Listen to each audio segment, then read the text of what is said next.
Me han pedido hablar de un tema absolutamente apasionante, que son los modelos alimentarios y las políticas públicas. Y bueno, pues lo primero que escribí es que hasta ahora las políticas públicas no se han ocupado de los modelos alimentarios. O sea, es un tema absolutamente inexistente. Las políticas agrarias, poquísimo. Y las otras políticas, estoy pensando en salud pública, algo más.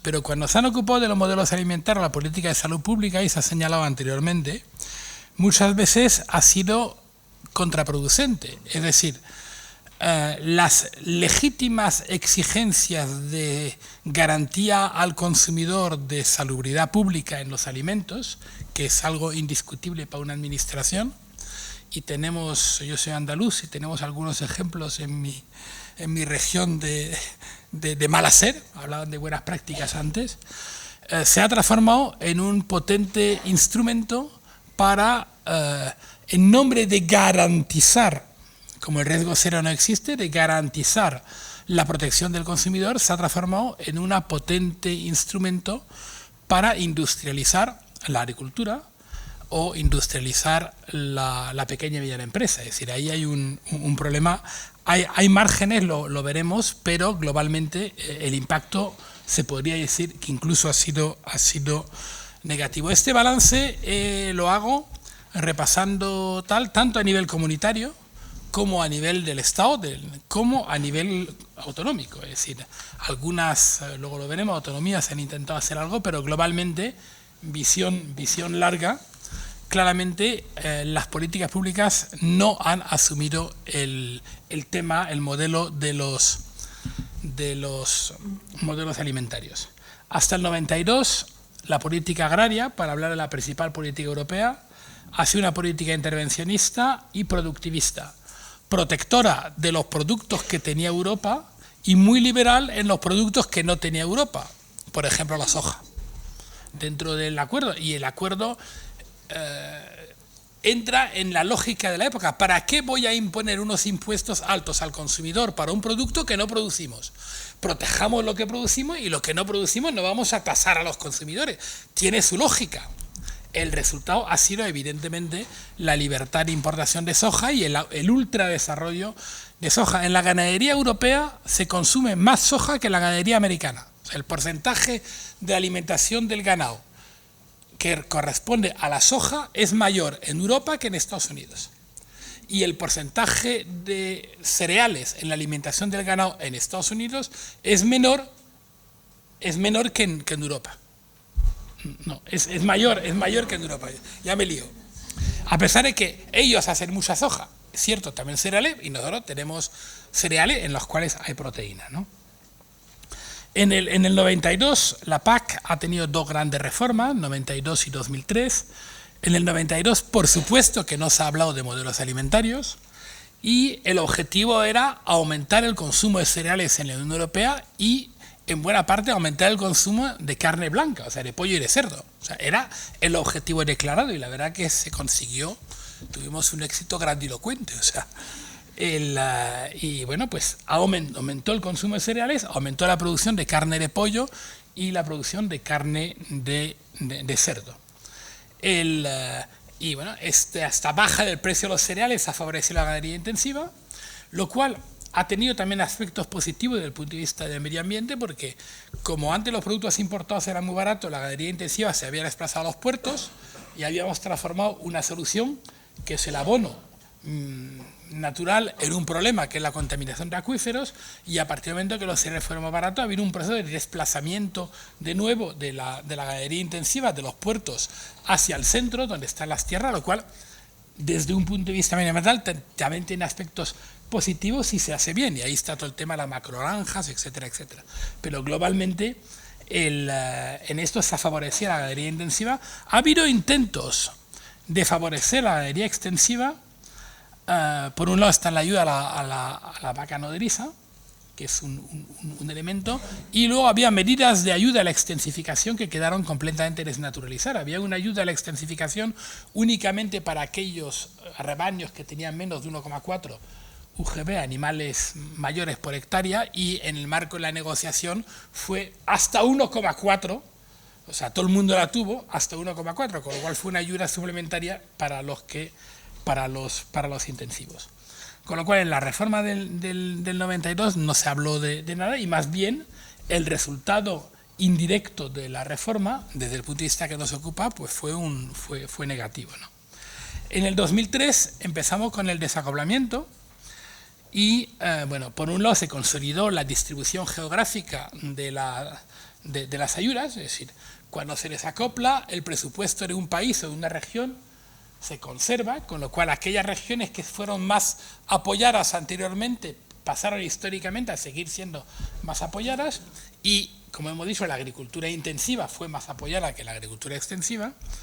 Y segundo, hay un tema muy mal resuelto, que es la ganadería extensiva, porque a partir del momento que todo lo transfieres a las hectáreas, y lo haré esta mañana, tienes mucha ganadería con hectáreas raras.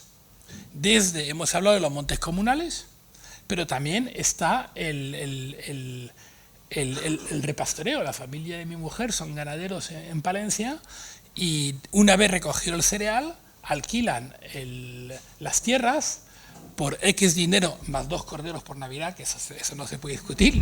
El X dinero se discutirá, pero los 2 corderos se discuten.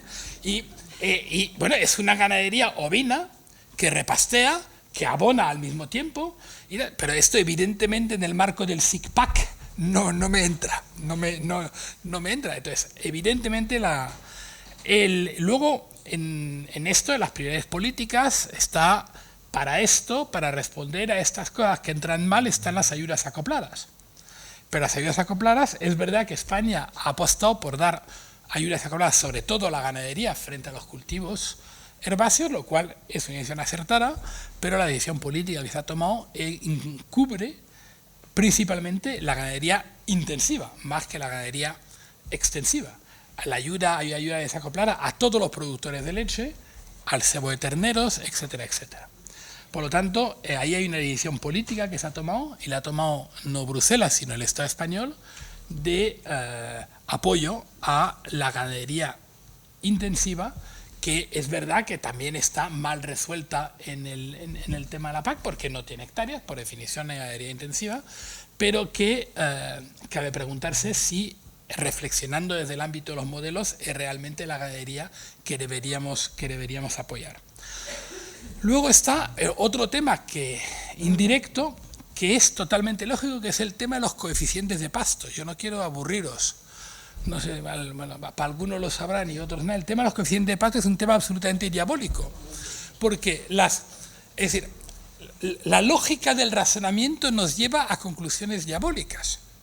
La lógica del razonamiento es que la ayuda es histórica para las tierras que históricamente han producido, lo cual tiene su sentido. Hay tierras que nunca se han producido, lo que no se quiere es empezar a regalar dinero a gente que ni ha producido, ni se le conoce, pistas de esquí o lo que sea. Por lo tanto, como los pastos no tenían ayuda, las hectáreas de pastos no son hectáreas elegibles. Al no ser elegibles, pues no entran en el cálculo ni del denominador ni del numerador. Entonces, cuando se les quiere meter, te encuentras con distintos problemas, empezando por el problema de los barbechos, de los añeves, que eso ya te lo empieza a complicar todo, porque claro, si las hectáreas no se movieran y todo el mundo se quedara quieto como se deberían quedar los pájaros migratorios, pues sería todo muy sencillo para meterlo en el SICPAC, pero resulta que es un poquitín más complicado. Y entonces, lógicamente, lo que se quiere evitar es que hectáreas que no se utilizan o se utilizan muy malamente o muy poco puedan recibir la misma ayuda que una hectárea que realmente sirve a un agricultor profesional y tal, lo cual tiene sentido. Entonces hay un coeficiente de equivalencia que en la práctica se transforma en un mecanismo que penaliza la ganadería extensiva, y cuanto más extensiva seas, más penalizado estás. No entro aquí en el tema de la dehesa porque es un tema más extremeño, pero que sería la caricatura. Si hay un modelo agropastoral que en la imaginación más fértil de un urbanita como yo podría ser ideal, es esta dehesa, en donde tal, pero evidentemente no cuadra con en buena parte porque no son superficie de cultivo, además tiene los árboles no son superficie de cultivo, hay que retirar los árboles porque la superficie de los árboles no se cultiva, en fin. Podemos entrar a calcular el diámetro de la copa del árbol y la proyección del árbol. Entonces, esos son textos reglamentarios, porque claro, cuando entras a definir lo que es una hectárea elegible, tiene que ser una hectárea cultivada. Si hay un árbol, la superficie, y que no es solo el árbol, es la zona que rodea el árbol. Y no es solo la zona que rodea el árbol, es la zona que rodea la copa del árbol. Y no es solo la zona que rodea la copa del árbol, sino la zona que rodea la sombra proyectada por la copa del árbol. No. Y hay una norma española que desarrolló este tema. Es que la gestión del dinero público con garantías, para los que estáis en la administración, exige de que garantices que el dinero va realmente a quien lo tiene que llegar, que es el agricultor. Juntándole con otro problema, que si le damos ayuda a la dehesa, habiendo un presupuesto como el que es, si le damos ayuda a la dehesa, estamos dando más dinero a los grandes agricultores, quitándose a los pequeños y a los familiares. Es decir, no es neutro desde el punto de vista de la política social. Es decir, el tema de los coeficientes de pasto es un tema extremadamente complejo. Yo me acuerdo en un debate que tuve con Paco Cañamero, que me dijo, espera un minuto, Tomás, tú lo que estás diciendo es que para los pastos le tengo que quitar el dinero a mis olivareros para dárselo a los señoritos. Y le dije, pues sí. No, es decir, es muy fácil el tema de tal, pero el tema de los coeficientes de pasto es un tema absolutamente diabólico, porque la ganadería extensiva está mal resuelta en la PAC actual. Voy a darme prisa porque si no me puedo enrollar aquí voy a pasar, porque hay temas de fruta, hay algunas excepciones en lo que os he dicho. Ha habido un programa muy interesante de apoyo al consumo de frutas y hortalizas en las escuelas y de alimentación, que es un programa muy prometedor.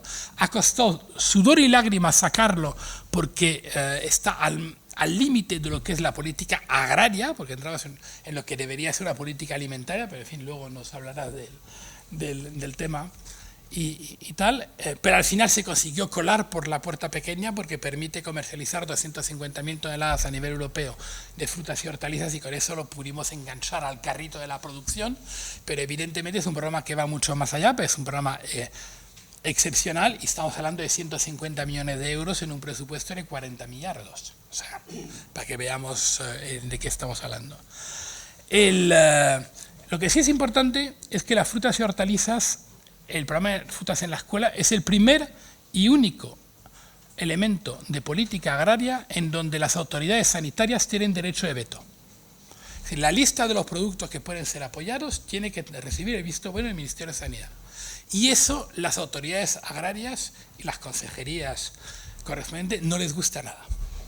Porque claro, esto hay que arreglarlo entre gente seria, es decir, agricultores, lobbies agrarios y tal, eso que se metan como este que había antes, Nutri tal, a decirnos lo que tenemos que hacer con el dinero de los agricultores, con mi dinero, porque son mis ayudas, eso hasta aquí podríamos llegar.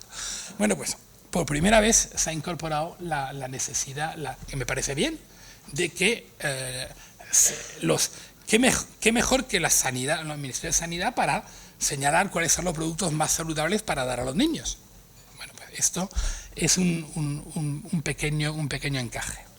Está el tema, bueno, lo habéis hablado, política de calidad, nos han hablado de las IGP, hemos tenido una magnífica prueba y tendremos luego un debate, eso no voy a insistir, es otro elemento en donde se está incorporando indirectamente algo, productos de calidad, circuitos cortos, ventas directas, esto está permitido, o sea, son elementos, ventas directas, circuitos cortos, agricultura ecológica, son elementos importantes y posibles en el marco de los programas de desarrollo rural, pero dependen de la cofinanciación de los Estados miembros y las regiones y de las prioridades políticas que serán los propios regiones y países. Algunos, me consta que el País Vasco es un ejemplo, pero Navarra también recientemente le está dando importancia a todo lo que son circuitos cortos, productos locales y tal, y yo creo que eso es un elemento importante. Hablando de esto, si hay alguien de Coalde por aquí que me venga a ver al final, que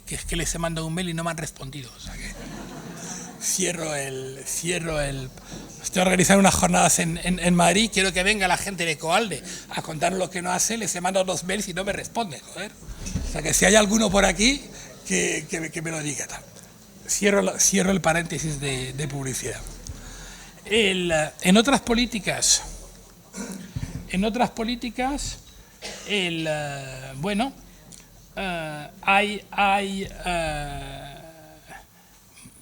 la gran mayoría de las otras políticas son de competencia nacional, no comunitaria, y la capacidad de influencia es mínima, ni tienen palancas presupuestarias parecidas. Es decir, cuando hablamos de las ayudas de la PAC, hablamos de 30 millardos al año y de 10 millardos de PDR. Es una palanca impresionante. Si hablamos de las otras políticas, hablamos de presupuestos autonómicos, nacionales, de las diputaciones, ahí estoy pensando en Euskadi, bueno, es evidentemente otro orden de magnitud. Cuando hablamos de salud pública hay mucho libro blanco, libro verde, planes o estrategias, pero nada, es decir, a la hora de impactar el nervio financiero no está, y se trata de convencer a los Estados miembros de la necesidad de ir trabajando en poner juntos los esfuerzos para encaminarse a. Bueno, pues esto tardas un poquito en avanzar. Entro ya en las conclusiones para respetar el plazo. Reforma del 92 como punto de inflexión. Hay una cosa de la cual no se ha hablado, pero este debate es una buena prueba. A partir del momento de que las ayudas a los agricultores fueron públicas, directas, conocidas, el debate pasó de ser un debate entre el Ministerio de Agricultura, los lobbies agrarios y la Comisión, la parte de Agricultura, un debate público. Es decir, empezaron a intervenir en el debate las organizaciones de medioambientalistas, lo del bienestar animal, las de ayudas al desarrollo. Bueno, si damos dinero a estos señores, ¿qué me dan a cambio? ¿Qué dan a cambio? Fue el principio de una de las vertientes de lo que sin duda va a ser uno de los ejes motores de la próxima PAC o de las próximas PAC, que es el de dinero público para bienes públicos. Pero a partir del momento para eso hacía falta ampliar el debate. Y bueno, hasta los nutricionistas, hasta los gatos quieren zapatos, hasta los nutricionistas nos dicen lo que tienen que hacer, lo cual me parece cojonudo, pero os podéis imaginar que en el ámbito agrario clásico que venga un nutricionista a decirme esas cosas, pues choca. Pero está bien, la sociedad está allí y tal. Ese es un primer elemento. Actores rurales, contribuyentes, cardiólogos, empiezan a hablar de PAC. La alianza por otra PAC es una cosa absolutamente rarísima, con gente que además tienen hasta anillos en las orejas y esas cosas, hay que decir, que no son gente seria. Bueno, pues sí, sí, quiere decir, la gran ventaja del 92 es que el debate se ha vuelto público y que la sociedad ha empezado a plantear, o sea, la diferencia entre consumidor y ciudadano, entre citadino y tal, ha empezado a esfumarse y la sociedad ha empezado a plantearse qué demonios hacen los que reciben 40 millardos de dinero público cada año. Mi único problema con todo eso, de decirlo, es que yo apoyé y tal en la incorporación del bienestar animal como uno de los elementos claves, que evidentemente de las condicionalidades de las ayudas. Conseguí que la Comisión aprobara en su propuesta que se incorporara otra condicionalidad ligada a otro animal con boina y 2 patitas, que es el trabajador agrario y tal, pero esto se suprimió completamente. O sea, tenemos condicionalidad al bienestar de los animales y no tenemos condicionalidad al bienestar de los trabajadores. Eso, los ministros hicieron completamente desaparecer esto y bueno, yo creo que ahí hay una carencia que algún día, cuando tengamos los pies encima de la tierra, pues intentaremos tratar a los trabajadores, aunque sean inmigrantes y algunos de ellos clandestinos, al menos con el mismo cariño que tratamos a los pollos y a la gallina. No digo más para no ser extremista de centro, pero bueno, por lo menos con un poquitín de cariño, y eso hay realmente una carencia importante. Una cosa importante que hay que comprender y que, por ejemplo, la gente de Por Otra PAC ha empezado a entender es lo que se llama en términos de política la dependencia del sendero. Es decir, no se cambia política con rupturas masivas, a menos de que estemos en una situación de bloqueo completo en que el statu quo sea peor que el cambio, sino con puntos de inflexión. La dependencia del sendero, la path dependence en inglés, es un tema que hay que saber incorporar para poder influir sobre las políticas de una forma que sea útil y que sea realista. Esta dependencia del sendero implica la necesidad de la presión social que se tiene que ejercer. Y bueno, pues esto es un tema importante, tanto a nivel comunitario, ahí está la coalición por otra PAC, como a nivel nacional y tal. Hay grandes márgenes de maniobra, por ejemplo, en la aplicación, en las modalidades de aplicación de la legislación sanitaria para los productos locales y los pequeños productores, hay un amplísimo margen que únicamente utilizan muy pocos de estos miembros. Tengo en la mente Austria en particular, algo Francia, Euskadi en España es de los que está más avanzado, pero que era margen. O sea, la reglamentación es dura, no tal, pero hay márgenes. Y claro, uno de los argumentos que te dicen es, si los países no utilizan los márgenes actuales existentes, ¿por qué vamos a crear más márgenes? Con lo cual ahí hay una batalla para que nuestros responsables, en las comunidades autónomas en particular, y habrá alguien que trabaje para la Administración Navarra por aquí, y tal, hay margen para que podamos con precaución avanzar en este tema y llegar. Y evidentemente sería interesante no solamente que lo hiciera Euskadi y Navarra, sino que lo hicieran todas las comunidades autónomas y tal, pero esto es una responsabilidad autonómica y no nacional en cuanto al tema. Las dos palabras son las discusiones actuales de la PAC. La PAC no va a ser post-2021, sino post-2023, y las últimas propuestas que hay encima de la mesa demuestran lo que cabía esperar, es que los intentos prudentes, digamos, de teñir de verde pálido, los intentos de la Comisión de teñir de verde pálido las propuestas de la próxima PAC, están siendo, digamos, aguadas aún más por todo el proceso de discusión que está habiendo actualmente en el Consejo de Ministros, y aún más, seguramente me temo, en el Parlamento Europeo. Por coger un ejemplo que para mí está muy claro, rotación de cultivos versus diversificación de cultivos. O sea, yo, como ingeniero agrónomo, me modificaron genéticamente, hablaban de las OGM antes, me modificaron genéticamente a lo largo de la carrera para explicarme que la rotación de cultivos es buena para el campo, buena para todo tipo, de fin, para la agronomía, etcétera, etcétera. La diversidad de cultivo es un erzag, un simulacro, un segundo tal, pero que evidentemente en cuanto llegues a una gran explotación, más de 2 o 3 cultivos tienes. Me explicaba esto en Andalucía ante un señor que tenía 40.000 hectáreas y que me decía, a mí no me importa 3 cultivos en la explotación. Claro. Y la diversidad de cultivos, 3 cultivos, puede ser un problema para agricultores familiares, que incluso estén en rotación, pero que como tienen una pequeña base de tierra, todos los años hacen lo mismo, para no complicarse la vida con 3 cultivos distintos. Pero eso sí, que cada una rotación de 4, 5, 6 o 7 años, la que les corresponde. Es decir, y según parece, estamos retrocediendo y perdiendo el tema. Hay una novedad importante que no voy a desarrollar, que es la de los planes estratégicos, que consiste en que cada país, en España, que el Estado sintetice, cree una reflexión, lo hablaste esta mañana, sobre qué agricultura, qué mundo rural queremos para dentro de 10 o 15 años, crear un consenso nacional y con esto construir una estrategia. Pero bueno, hay un elemento que me parece importante subrayar, lo has hablado tú, los famosos ecoesquemas. Lo hablaste, Alberto, lo hablaste de los ecoesquemas.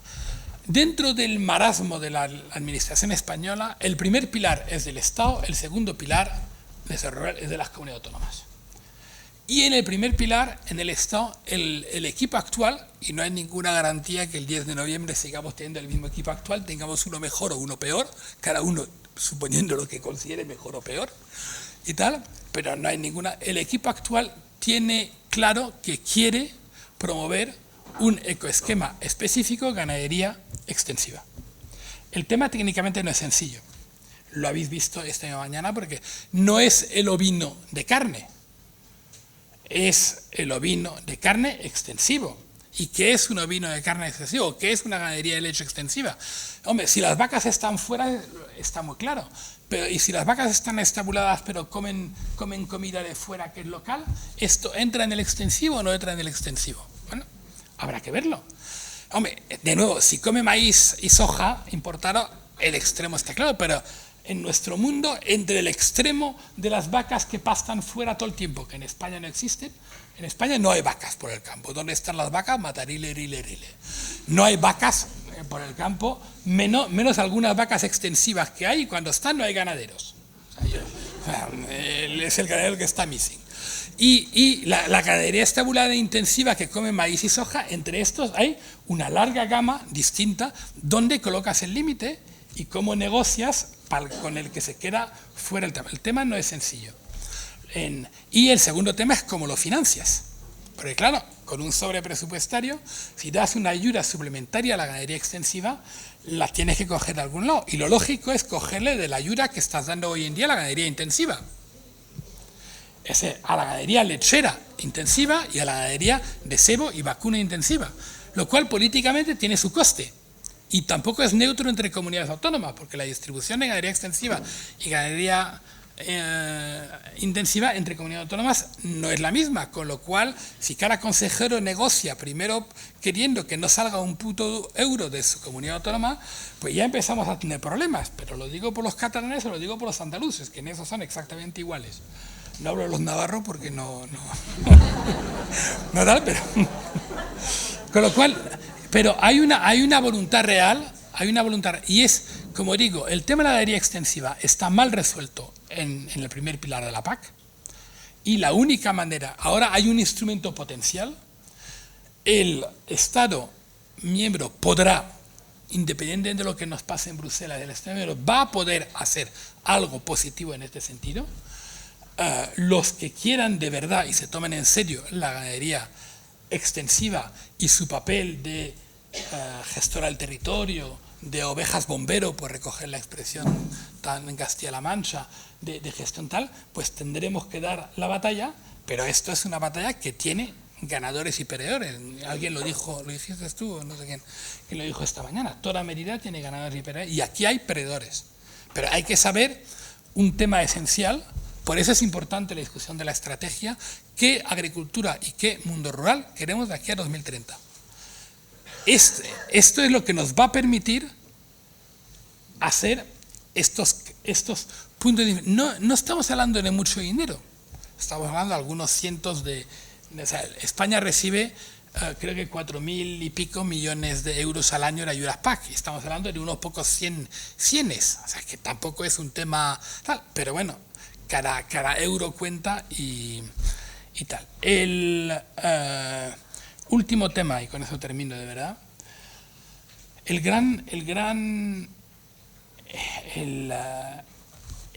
drama, o sea, la belleza de la situación actual es que al mundo agrario, a los productores agrarios, les vamos a tener que pedir más, o sea, que sean actores del cambio climático y de todo lo que nos han contado anteriormente, con menos dinero. O sea, no disparen sobre el pianista. Yo lo único que hago es tocar la sinfonía. ¿Y esto qué quiere decir? Que habrá que elegir. No hay dinero para todo ni para todos. Habrá que elegir. Y el no elegir también es elegir. Porque a veces políticamente no vamos a seguir repartiendo cada uno en su cuenta. Lo que dijo mi madre cuando me vio jugar al rugby por primera vez, la única que fue, me dijo, ¿y por qué no dar una pelota a cada uno en su rincón en lugar de irse peleando por ella? Pues lo más sencillo políticamente sería decir para el gobierno del Estado, cada comunidad autónoma tiene su dinero y os la apañáis. Y luego, si hay un 10% menos, pues un 10% para cada uno, y luego ya que se apañen los pamplonicas con tal y con... Eso es una opción, pero es una opción que tiene sus consecuencias. No hay dinero para todos ni para todos, y no va a haber dinero para todos y para todos. Y el aumento de las ambiciones necesarias, indispensables, nos lo han contado, en fin, en toda la primera parte. El aumento de los retos a los cuales nos estamos encontrando en un planeta que se nos ha vuelto pequeño, es tal que las autoridades van a tener que elegir. Y esta batalla se va a dar en Bruselas, pero, y eso es nuevo, también se va a dar mucho más en Madrid y también en buena parte en Pamplona. Y esto es lo que sí está en nuestras manos, empezando por el 10 de noviembre, ir a votar lo que queráis, pero ir a votar. Empezando por el 10 de noviembre y siguiendo por el 11, el 12, el 13 de noviembre, etcétera, etcétera. Muchas gracias.